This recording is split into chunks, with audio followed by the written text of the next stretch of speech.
we're gonna do something a little bit different today, because I got a recommendation to check out Hearts of Iron by Sabaton, but apparently I have to watch an episode from the Sabaton History channel, episode 17, that is for me to fully understand the lyrics and the meaning of the song, so that's what we're gonna do today. I'm checking out first the Sabaton History channel episode, and then I'm gonna check out the song.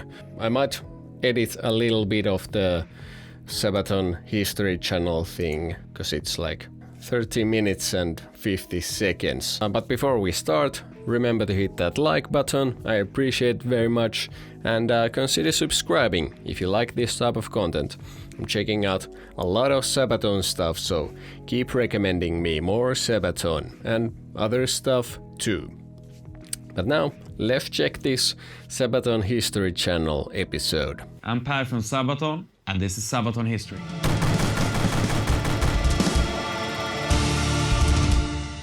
I've gotten a lot of recommendations to check out these Sabaton History channel episodes, so let's check out some of these. Was not always the bad guys. A story which I'm going to tell you right now, and then Per's going to tell you about the song. From the beginning of the Soviet Union's final World War II offensive towards Berlin on April 16, 1945, the situation on the Eastern Front had deteriorated rapidly for the Germans. With the encirclement of Berlin soon at hand, German high command from the bunkers under the city center were calling for immediate assistance. The 12th Army, under General of the Panzertruppe Walter Wenck, had just retreated east of the Elbe at this point, fighting a losing battle against the American advance from the west. Now beyond the river, they could make a stand while providing a tactical reserve against that advance. Not but that much. The Führer's orders changed their enemies. To learn something now, new too. Wenck's 12th was ordered to strike to the east, into the Soviet flanks, and to relieve Berlin. However, what was called an army, a corps, or even a detachment this late in the war was often nothing more than a mixed group of veterans, stragglers, wounded, and conscripted youngsters and middle-aged and even old men. They were to unite with additional Panzer Corps, Tank Corps, under General Felix Steiner to the north, while the trapped 9th Army would make a break to the west and join them. Together, they were to relieve the capital from the Soviets, who had over 1 million men advancing. I guess this is the song already playing, so I'm spoiling it a little bit. The 12th Army was heading to Berlin. They had only a few vehicles and tanks, mostly mobile assault guns, and little fuel, so the men had to make the 150 kilometers to Berlin on foot. By the 25th, they had reached the outskirts of Berlin, but the situation had worsened dramatically. The Soviets were already south of Potsdam and east of Brandenburg an der Havel, west of Berlin. So Wenck went to work. The only chance to relieve Berlin at this stage was to split his troops towards the north and south and relieve as many of the defending German forces around Berlin as possible so they could make up a small reserve for an attack towards Berlin itself. This would maybe destroy enough Soviet forces or just hold them back enough to give Berlin some breathing space and for civilian refugees to escape the city. But even that would only be temporary. But Keitel rejected this plan. Berlin itself had highest priority. A push toward the Führer must be done immediately, and that's it. Well, Wenck knew that this would quickly be the suicide of his army, and he realized that German high command had totally lost touch with the situation and the reality of the war. Wenck chose not to follow the direct orders from Adolf Hitler himself. Instead, he, quote, had to follow the guideline of his conscience. Saving Berlin was impossible. The only thing his army could maybe achieve was getting as many people away from the Soviet advance as possible. Dude was just trying to save some civilians, so I mean, not a half bad like German commander. They went days without sleep or sufficient food while the Soviets were constantly reinforced, but despite heavy casualties, they made progress towards Berlin. By May 1st, the 9th Army had managed to That's use the some momentum of the resilience 12th for and sure. break out of their encirclement. Spirits rose as the exhausted soldiers of the 9th and the hundreds of civilians with them joined the 12th. But seeing the ragged and wounded men limping into his ranks, Wenck marveled at Hitler's insane plan to fight the Soviets head on. This was the very end of the European part of the war, and it is difficult to find and follow the reports from the last days of the fighting around Berlin. The Germans did not make many records. The Americans also often didn't record a lot of it, and the Soviet archives are still not fully available. Neither Steiner nor Wenck reached Berlin, though, and Hitler That's a chose suicide surprise. over capture in his bunker. Don't spoil the song! On May the 2nd, Wenck's army retreated. It would protect the refugees and bring them across the Elbe and into American custody. Day and night they marched, avoiding contact with the enemy from the east as long as possible. Soviet pursuit, though, was initially weak, as they were concentrating on taking Berlin. On the 3rd, Wenck made contact with American General William Simpson of the 102nd U.S. Infantry Division of the 9th U.S. Army near Tangermunde. Now, the Allies had agreed among themselves that either the German army would capitulate as a whole, or that small groups could capitulate to them individually via their commanding officers. But there was a hitch.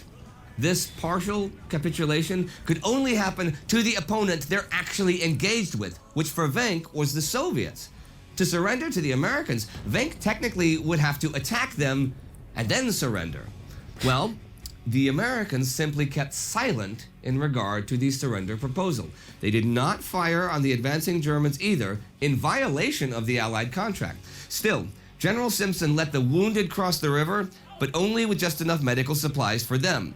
Same with Wenck's soldiers and their personal provisions, but he would not allow civilians to cross. Men were even sent out with whips on the partially collapsed bridge to hold back civilians trying to cross with the soldiers. It could have been more of a human tragedy were it not for sudden Soviet fire that rocked the remnants of the bridge. This killed several American soldiers, so a 2-kilometer retreat from the river was ordered. This allowed civilians to cross the river. Wenck's army soon had to fight the Soviets, though, who had renewed their attacks once they realized what was going on. With each break in the lines, Wenck had to order young men to their deaths to recapture and hold positions for just an hour or two so that others could live. In the end, thousands of soldiers, civilians, nurses, women, children, and the elderly were saved from the fall of Berlin. I mean, As an I end can note respect here, that. On the 8th of May, as the very end came, Now, you said that this song was inspired by a video game. Can you dig into that a Yeah, little? there's a game called Hearts of Iron. Right. So, and we have a song called Hearts of Iron. So there's obviously a Sounds connection familiar. there. Right. So many years ago, when we had a concert in Stockholm, we were approached at an after party by people from this Swedish development studio of games called Paradox. Right. And some of the guys came and they said that they were big fans of us and they really appreciate the work that we are doing with writing music about history. And we started to talk about that we are doing pretty much the same thing. I mean, they are doing games about history and we are doing music about it. They asked us, is there any way that you can like write a song that would be like a lead theme for our game that is coming? Oh, it's pretty And cool. we said, okay.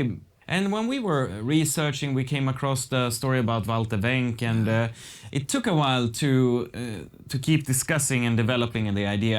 We did other things connected to this, and inside of Hearts of Iron, there is released now soundtrack of Sabaton. Okay. So it was possible to get the music, our songs, when you play the game. It's pretty funny actually today, but No, a lot of our kinda want to fans play in that China game. Right. discovered Sabaton through the game Hearts of Iron. That's When pretty we cool, speak man. sometimes with developers of games, they often talk about how important music is inside To of the that. game, sure. And it's pretty funny because for a lot of people today, music is not important anymore. I mean, you see the whole industry of music taking a big tough hit, and people are not as willing to pay for music as they used to be.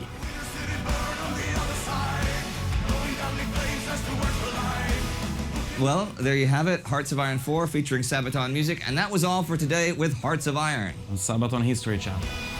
Don't spoil All right, thanks for more of watching. the And don't song. forget to subscribe to the Sabaton History channel, check out Indie's other channels, and support us on Patreon because Have I that's subscribed?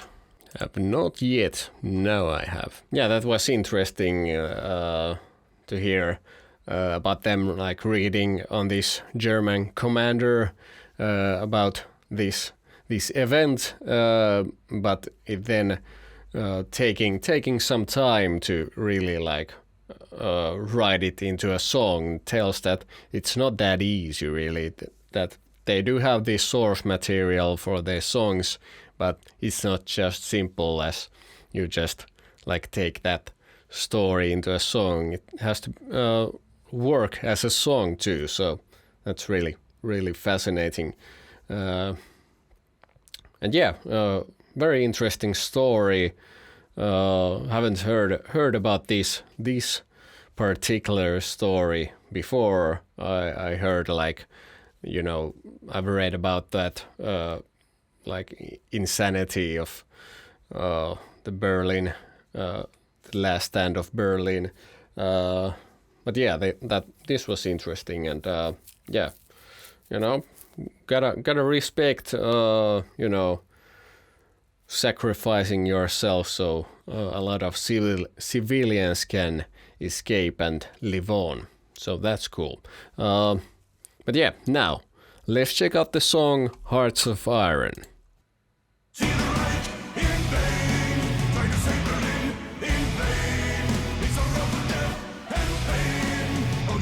Now I get it. For once.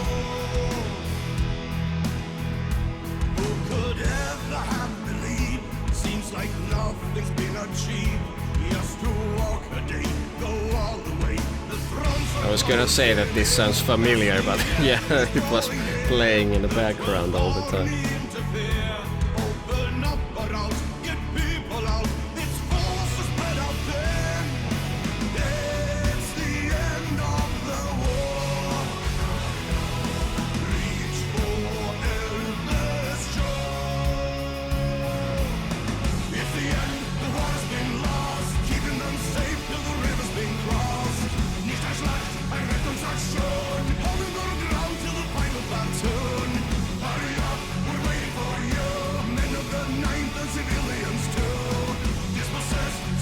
Nice riff. Nice rhyming on the vocals, and right, timing it with the riff. Who'll survive and who will die? Up to Kriegsklick to decide. Those who made it cross without a loss have reason to reflect. It is not about Berlin. It is not about the Reich. It's about the men who fought for them. What peace can they expect? It's the end of the war. Reach for I mean, it's totally different thing to now listen to this song now that I know the full context.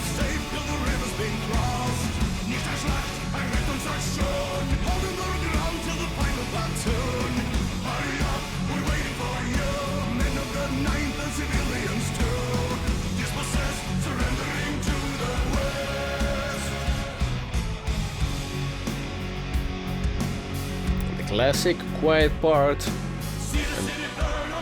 No solo. Oh.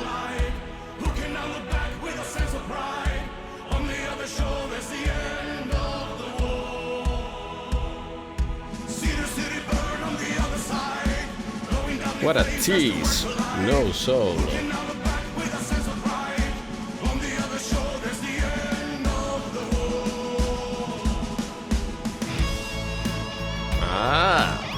Try to trick me. It's a nice and soft solo.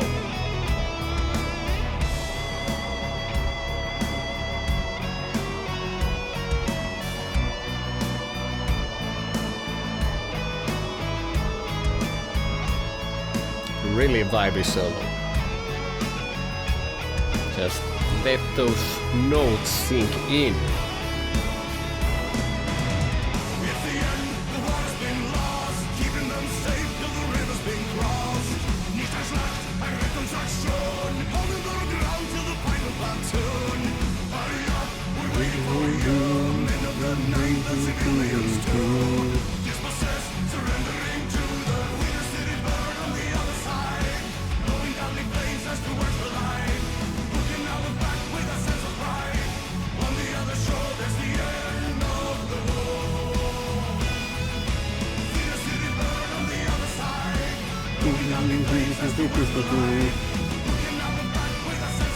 I do like these most of the time, these syncing up with the riffs, vocals, and there's this good melody, and this does have a nice melodic arc.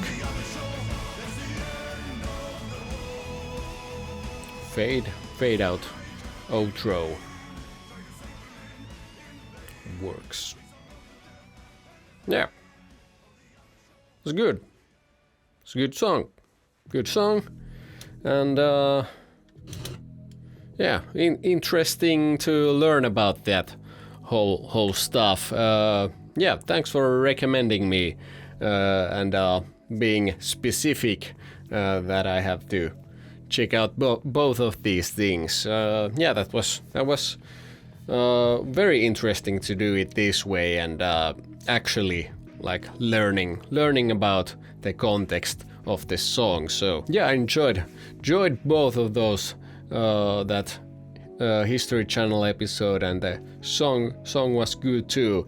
And yeah, they got the production on point on the of the videos on the Sabaton History Channel too. Very like interesting stuff to learn about, and very made in a entertaining way. So that's very cool. And it was cool to learn about the music writing stuff too. Just a little tiny bit of information about that, but that was cool. Yeah, the song, you know, kind of that little more softer side of Sabaton, though the chorus had a lot of energy, and yeah, the chorus was the best part of the song. I love those rhymey vocals, those and kind of those singing up with the guitar riffs type of thing works when there's a good melody, and that definitely had a good melody. But yeah, good stuff. Keep recommending me more Sabaton songs, and yeah, I'll see you in the next one. That's it for now. Thank you so much for watching, and let's keep listening to music. Bye.